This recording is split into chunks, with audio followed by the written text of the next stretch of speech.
आप लोग, मैं जानता हूं कि आप बहुत अच्छे हैं। अच्छे इसलिए हैं कि आप हैं ही अच्छे, और जब अच्छे लोग अच्छी बातें सुनते हैं और अच्छे लोग अच्छी बातें करते हैं तो दुनिया अच्छी बन जाती है। लेकिन कुछ लोग कम सुनते हैं।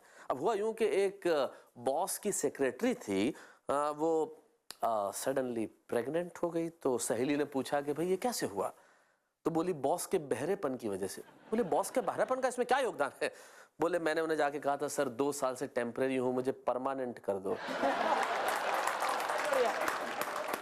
अब ऐसा होता है, जैसे क्लास में एक टीचर ने एक बच्चों को पूछ लिया कि भाई जिसे सुनाई नहीं देता उसे क्या कहते हैं? बच्चा बोला जिसे सुनाई नहीं देता उसे कुछ भी कहो। वो तो सुनता ही नहीं है। अच्छा, कई लोगों को ऐसा लगता है कि दूसरे लोग कम सुनते हैं। जैसे एक साहब थे, उन्हें लगा कि उनकी बीवी जरा कम सुनती है, तो डॉक्टर के पास गए कि भाई जरा कम सुनती है, क्या किया जाए? डॉक्टर साहब ने कहा आप टेस्ट लीजिए। बोले कैसे? बोले ज्यादा मतलब दूरी बदल बदल के आवाज दीजिए, अगर सुन लेगी तो पता चल जाएगा कि कितनी दूरी से नहीं सुनती। ठीक है साहब। साहब घर में घुसे और घुसते ही पहली आवाज लगाई, बेगम आज सब्जी क्या बनाई है? अंदर से कोई आवाज नहीं आई। ड्राइंग रूम से थोड़ा दालान तक आए और फिर पूछा बेगम क्या सब्जी बनाई है? अंदर से कोई आवाज नहीं आई। थोड़ा और आगे बढ़े, बेडरूम के दरवाजे तक पहुंचे, बेगम क्या सब्जी बनाई है? कोई आवाज नहीं आई। रसोई के गेट तक पहुंच गए, बेगम क्या सब्जी बनाई है? अंदर से बोली 4 बार कह चुकी हूं आलू बनाए हैं, सुनते क्यों नहीं हो? लेकिन मैं जानता हूं कि आप सुनते हैं, और जिन्हें सुनना चाहते हैं वो लोग हमारे साथ यहां पे उपस्थित हैं। तो आइए सबसे पहले जान लें कि वो हैं कौन, जरा उनके लिए कहिए बहुत खूब। तो भाई कमाल के लोग हमारे साथ में हैं। सबसे पहले जो ये पे काले शर्ट पे लाल टाई लगा के बैठे हैं, ये कुछ विशिष्ट कॉम्बिनेशन है अशोक जी रंगों का? अशोक जी ने कहा भाई अब इसमें मैं क्या कर सकता हूं। लेकिन अशोक जी बड़े कमाल के कवि हैं, हास्य कविताएं लिखते हैं, और इतनी अच्छी कविताएं लिखते हैं कि इनकी खलवाट निकल आई है बुद्धि का प्रयोग करते करते। दिल्ली से हमारे बीच में आते हैं, एक बड़ी कंपनी में काम करते हैं, लेकिन बहुत अच्छी कविताएं करते हैं। नाम है इनका अशोक शर्मा। तो घर पे बैठे हुए जरा इनका स्वागत कीजिए भाई। क्या अच्छा, शर्मा जी के पास दूसरे शर्मा जी हैं। ये वो शर्मा जी हैं जो जीवन में हैं और थे के बीच की अवस्था के हैं। ये वो शर्मा जी हैं जिनको हम बहुत सालों से सुनते रहे हैं। ये वो शर्मा जी हैं जो शिव के परम भक्त हैं। ये वो शर्मा जी हैं जो कभी कभी बूटी लगा के उस लोक में चले जाते हैं जिस लोक में जाने का मौका हम बहुत सारे कम लोगों को मिलता है। लेकिन ये वो शर्मा जी हैं जिनके गीत इतने मशहूर हैं कि इस देश का बच्चा बच्चा जानते हैं। कौन से गीत हैं, वो कैसे उन्होंने लिखे, वो सब बातचीत हम इनसे करेंगे। लेकिन अभी आपसे ये अनुरोध है कि जरा, और उसके बाद ये जो यहाँ पे हरित आंदोलन, ये जो मंच पे ग्रीनरी छाई है और हरी साड़ी पे जो नीला नीला पल्लू है, मुझे हिंदुस्तानी फिल्मों की मशहूर गीतों में से एक गीत की कुछ पंक्तियां याद आती है कि हरी हरी वसुंधरा पे नीला नीला ये गगन, कि जिस पे बादलों की पालकी उड़ा रहा पवन दशाएं, देखो रंग भरी चमक रही उमंग भरी, ये किसने फूल फूल पे किया श्रृंगार है, ये कौन चित्रकार है? ध्वजा से ये खड़े हुए हैं वृक्ष देवदार के, गलीचे ये गुलाब के, बगीचे ये बहार के, ये किस कवि की कल्पना का चमत्कार है, ये कौन चित्रकार है? तो वो चित्रकार जो शब्दों को उकेरते हैं कागज पे। आइए उनके लिए जरा जोरदार तालियां बजाएं। इनका नाम होता है अनु सपन।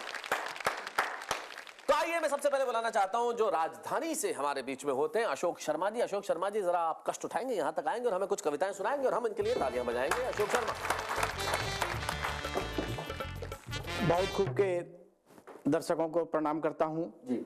और साहब पिछले कई सालों में जो बदलाव आए उसकी बात करता हूं। हाँ। पिछले दिनों वैलेंटाइन डे मनाया गया शैलेश जी। अच्छा, हमारे जमाने में जब मनाया जाता था तो प्रेमी प्रेमिका को फूल दे दिया करता था जी। आजकल अजीब डिमांड चल गई साहब कि वैलेंटाइन डे के दिन प्रेमी ने प्रेमिका से कहा प्रिय तुम्हारी हर इच्छा पूरी करने का मादा रखता हूं।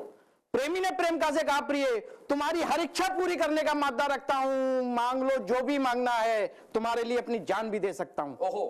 प्रेमिका बोली इन मीठी मीठी बातों से मेरे दिल को मत छेदो और जान देने से पहले अपनी एक किडनी दे दो।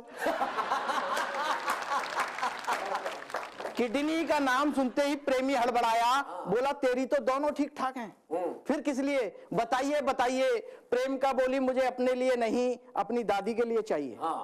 दादी का नाम सुनते ही प्रेमी वहां से दौड़ गया और अपनी प्रेमिका तो क्या अपनी साइकिल भी वहीं छोड़ गया।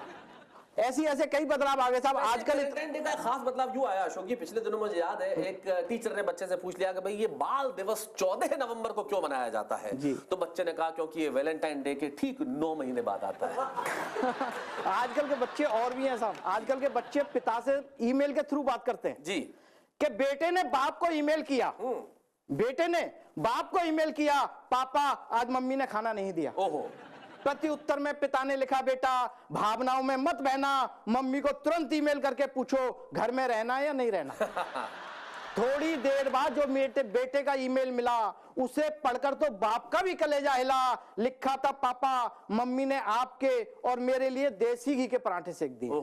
मम्मी ने आपके और मेरे लिए देसी घी के पराठे सेक दिए हैं और घर के दोनों कंप्यूटर उठाकर सड़क पर फेंक दिए। अब साहब कितना कंप्रोमाइज करें महिलाएं। जी। अच्छा, कहीं बदलाव नहीं आया तो सिर्फ महिलाओं में नहीं आया, पति पत्नियों में नहीं आया साहब। वो पहले भी जमकर लड़ते थे, आजकल भी जमकर लड़ते हैं जी। अच्छा, मध्यम वर्गीय पत्नी तो जब तक अपने पति से लड़ नहीं लेती, उसे इस बात का विश्वास ही नहीं होता कि वो उसी की पत्नी। अच्छी बात है। हर शाम को शैलेश जी एक प्रश्न तैयार रखती है जी। उस प्रश्न को मैं 25 साल से भुगत रहा हूं जी। हर शाम को घर में घुसते ही पूछेगी आज सब्जी क्या बनाऊं। और ये ऐसा प्रश्न है साहब, अगर आपने इसका उत्तर दे दिया तो मरे और नहीं दिया तो मरे। बोले इतनी देर से पूछ रही थी तब तो मुंह नहीं खोला, अब कह रहे हैं कद्दू बना के रख दिया। एक आदमी ने हिम्मत कर ली साहब, बोले ऐसा अगर फ्रिज में कटहल रखा है वो बना ले।